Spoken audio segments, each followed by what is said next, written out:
이번에 소개해드릴 기업은 인베스팅닷컴 기준 거래량 상위 기업 중 하나인데요.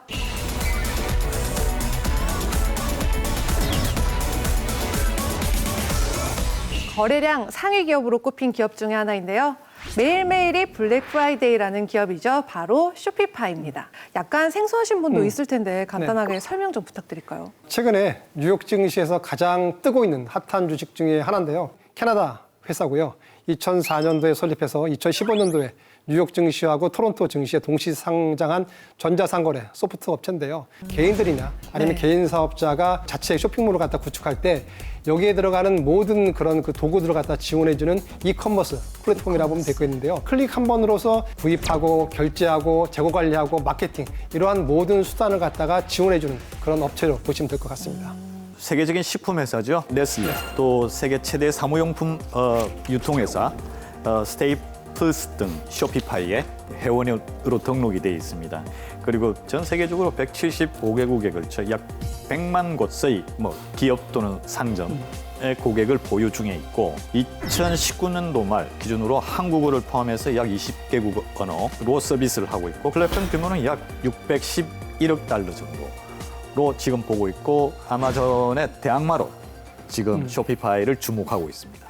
상당히 쇼피파이의 주가가 많이 상승을 했다고 해요. 그 요인이 도대체 뭘까요? 작년도의 주가가 지난 한 해 동안 약 3배 이상 급등했고요. 올해만 하더라도 그 아마존이 약 25% 오르고 그다음에 이베이가 약 29% 올랐지만 쇼피파이 같은 경우는 약 53% 정도 상승했어요. 네. 캐나다의 현재 그 시가총액 1위는 로얄 뱅크 오브 캐나다, RBC고요. 이 두 번째가 쇼피파이인데 5월 11일 쇼피파이의 그 시가총액이 약 880억 달러. 우리나라 돈으로 얼마냐면은 약 108조인데요. 우리나라 시가총액 2위 기업인 SK 하이닉스가 62조거든요. 상당히 큰 차이가 나는데 거의 2배 가까이 되네요. 이제 이렇게 주가가 급등하고 시가총액이 올랐다는 것은 그 코로나19로 인한 이 전자상거래 회사들이 활성화됨에 따라서 이에 대한 수혜를 볼 것으로 지금 예상이 되고 있기 때문에 올랐고요. 코로나 팬데믹으로 인해서 이 온라인 시장이 활성화되는데 증시에는 새로운 승자가 나타났다. 바로 쇼피파이다라고 지금 극찬을 할 정도로 상당히 월가에서 그리고 뉴욕 증시에서 각광을 받는 주식 중에 하나입니다. 아마존의 대항마라고 앞서도 말씀드렸는데 쇼피파이의 최대 투자처는 지금 물류센터, 물류 네트워크를 구성하는 겁니다. 지난해 물류 기술의 스타트업인 식스리브 시스템즈를 인수했습니다. 약 4억 4천만 달러를 주고 인수했죠.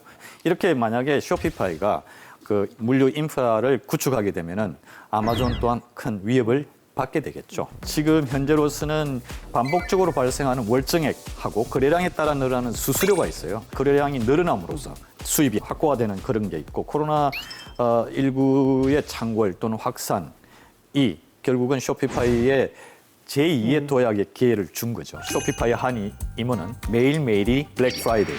아주 그 대규모 세일이 일어나는 그 온라인으로 일어나는 그런 그 기분으로 산다는 이야기를 했었죠. 국내 기업이 이렇게 견줘볼 만한 기업들은 어디가 또 있을까요? 그러니까 국내에서 쇼피파이랑 거의 유사한 기업은 카페24라는 회사가 있는데요. 네네. 근데 이제 카페24도 저희가 지켜볼 필요가 있습니다만 최근에 국내 증시에서 이런 그 전자상거래 관련해서 상당히 뜨는 업종 테마가 역시 그 휴대폰 전자 결제거든요.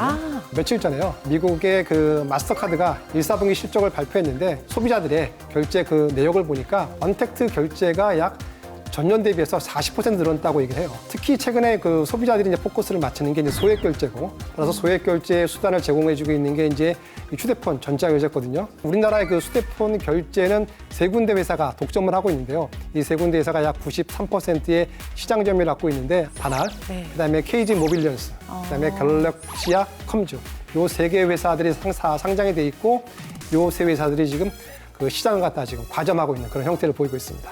국내에서 대항마라고 하기는 좀 힘들죠. 그렇지만은 그 국내에서는 이런 전자상거래가 이제 활발해지면서 소액 한도 결제에 대한 그 부분 기업들이 상당히 긍정적으로 평가를 받고 있고 소액 결제 한도가 조금씩 상향할 가능성이 좀 보입니다. 그리고 2015년도 6월 기준으로 휴대폰 결제 한도가 약 30만 원에서 50만 원 정도 상향 조정되었을 때 당시 그 소액 결제 시장 성장률이 연간 15%에서 17% 정도의 성장이 있었습니다. 즉 올해도 만약에 한도 상향 조정이 있게 되면 또 그만한 상승, 증가 효과, 성장 효과를 볼 수 있죠. 나날이 성장하고 있는 쇼피파이지만 분명히 리스크 요인도 있지는 않을까요?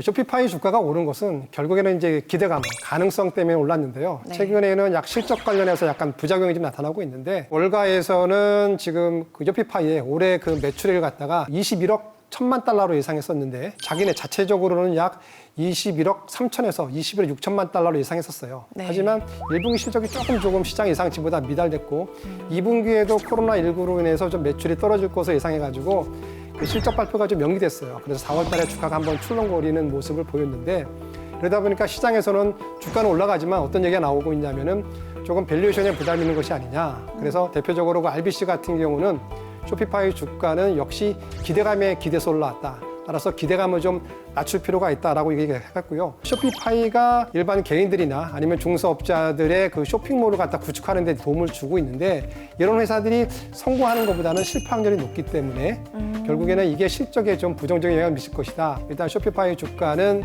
이런 모멘텀으로 올랐기 때문에 조금 더 기대감을 낮출 필요가 있지 않나 이렇게 지금 얘기들이 지금 나오고 있습니다. 확실히 거품에 대한 논란이 그렇죠. 있었네요. 네. 저희 한국에서도 코로나19로 가장 지금 어려움을 겪는 그분들은 소상공인들이고 중소기업들입니다. 저 마찬가지로 쇼피파이에 등록된 기업들은 상점 또는 중소기업이 많기 때문에 똑같은 상황이 벌어질 수가 있죠. 지난해 말 기준으로 1억 6천만 달러의 대출 쇼피파이가 해준 겁니다. 그 정도의 그 금액이 대출 금액이 남아있고 또 하나는 쇼피파이가 MCA라는 비즈니스 모델이 있는데요. 이것은 향후 발생할 카드, 신용카드의 매출의 담보로 현재 시점에서 돈을 운영자금을 빌려주는 겁니다. 결국은 코로나19로 기업들이 도산하거나 문을 닫게 되면 그 돈을 전부 다 고스란히 손실로 떠안게 되는 거죠. 지금 현재 그 일부 애널리스트들은 주가가 가대평가되어 있기 때문에 공매도라 그러죠. 그런 것을 추천하는 그 투자자들이 좀 있습니다. 그 전망 같은 경우는 어떻게 될까요? 그러니까 이제 월가에서 얘기 나오는 게 너무 실적에 비해서 고평가라고 논란이 있는데 코로나19 이후에 전자상거래 시장이 상당히 이커머스 시장이 커질 가능성이 높기 때문에 네. 여기에 대해서 쇼피파이가 일단 수혜를 받는 것은 제가 봤을 때 맞다고 보고 있고요. 작년과 같은 그런 폭발적인 성장은 좀 어렵지 않을까 이렇게 보고 있습니다. 지금 현재 수준에서는 주가가 워낙 가대평가되어 그렇죠. 있는 상황이고 아마존은 백화점이면은 그 이 쇼피파이는 여러 지역에 있는 동해 상점들을 인터넷의 하나의 그 온라인 공간으로 만든 거예요. 그게 조금은 틀립니다. 아마존은 그 어느 정도 규제와 그다음에 관리가 있는 반면에 쇼피파이는 그런 부분이 좀 느슨하다는 게 틀리죠. 앞으로 코로나19를 통해서 언택트 문화, 스테이 앳 홈 비즈니스가 성장하는 가운데 그 소비자들한테 어떻게 어필하는가에 따라서 성장하고 못하고의 그 관계가 되겠죠. 근데 지금 일단 뭐 주가 같은 경우는 과대평가되어 있기 때문에 어느 정도 하방 조정이 예상이 되고 지금 현재 아마존과 그다음에 쇼피파이의 분기 매출 또는 순수익을 비교를 해보시면은 쇼피파이가 아마존에 과연 대형마로 갈 수 있을지 없을지를 알 수 있습니다. 그렇죠. 앞으로 뭐 이 두 기업이 어떤 형태로 언택트 소비 문화를 이끌어갈지 굉장히 궁금해지는 것 같습니다. 방송 보시면서 쇼피파이에 대해서 더 궁금한 점이 있거나 이 기업에 투자해보고 싶다 하시는 분들은 카카오톡 채널에서 필살기 해외 투자를 검색하신 후 친구 추가해주세요.